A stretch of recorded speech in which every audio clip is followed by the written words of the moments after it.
L'énergie sexuelle, ou plutôt le désir, est à la base de la plupart de nos comportements.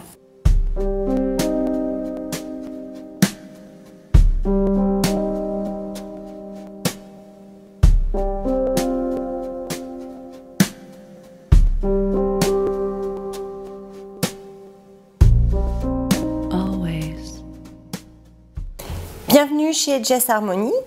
Je suis votre initiatrice tantrique depuis 2011. Je vous aide à vous reconnecter à vous-même par la voie tantrique et la sexualité sacrée. Pour recevoir mes vidéos régulièrement, n'hésitez pas à vous abonner à ma chaîne.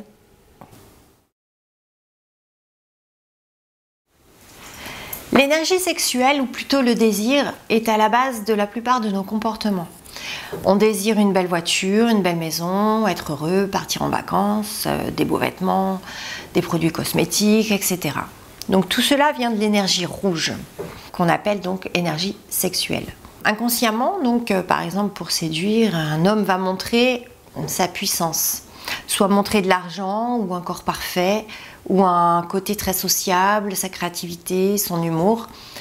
La femme, elle, va montrer sa beauté, un physique désirable.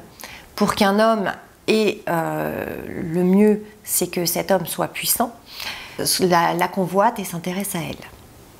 Cette énergie est concentrée en bas, au niveau du périnée, des hommes et des femmes, et du deuxième chakra.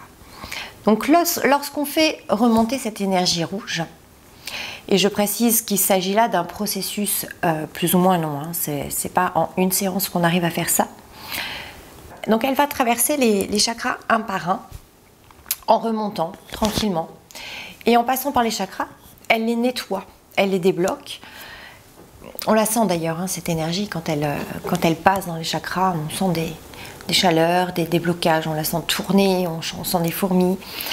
Ça provoque beaucoup de ressentis intenses, des orgasmes qu'on appelle orgasmes énergétiques. Donc lorsqu'on dit qu'on débloque un chakra, ça signifie que tout ce qui est les problèmes physiques, les problèmes de traumatisme, les schémas mentaux spécifiques à ce chakra en question, donc je vais peut-être pas revenir sur la définition d'un chakra, etc., puisque si vous me regardez aujourd'hui, c'est que vous êtes déjà au courant de tout ça.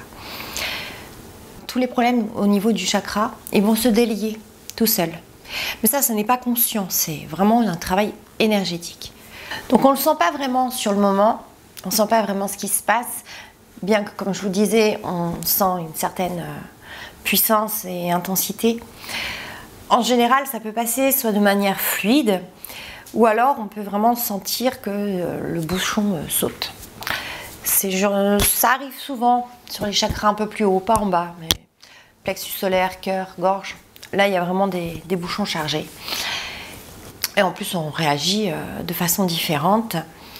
Mais on s'aperçoit à la longue que nos pensées sont plus les mêmes, que notre nervosité s'est atténuée, qu'on est plus ouvert. Enfin voilà, qu'il y a plein de choses qui ont changé.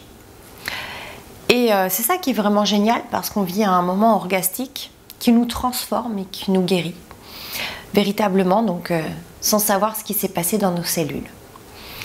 Depuis que j'accompagne de nombreuses personnes, je vis des montées de Kundalini moi-même. Donc ce qu'on appelle montée de Kundalini, c'est quand cette énergie, elle a réussi à traverser tous les chakras et qu'elle arrive dans la tête, qu'elle explose littéralement dans la tête en mettant le corps dans une extase, une véritable extase. C'est magnifique à vivre. On voudrait vivre ça tout le temps. Et bref, donc je vis ça régulièrement depuis un petit moment et j'observe ça chez les autres. Je suis toujours absolument émerveillée par ce qui se passe. Ça transporte littéralement. C'est même parfois tellement fort que ça peut donner peur. Et je vois qu'il y a des personnes qui ont peur. Mon rôle est de les rassurer forcément, puisque je commence à connaître un petit peu maintenant. Mais c'est vraiment une chose magnifique. Et à ce moment-là, tout est authentique, puisque c'est là-dessus qu'on voulait arriver. Comment arriver à être authentique par le tantra? Quand on fait une montée de Kundalini, on est merveilleusement authentique, on est soi-même, il n'y a plus rien qui existe. Il n'y a même plus de de comment je suis, j'ai peur de mon image, j'ai peur de ce que mon corps va faire. Il n'y a plus aucune question qui se pose. Voilà, le corps est sous l'effet de l'énergie et c'est tout.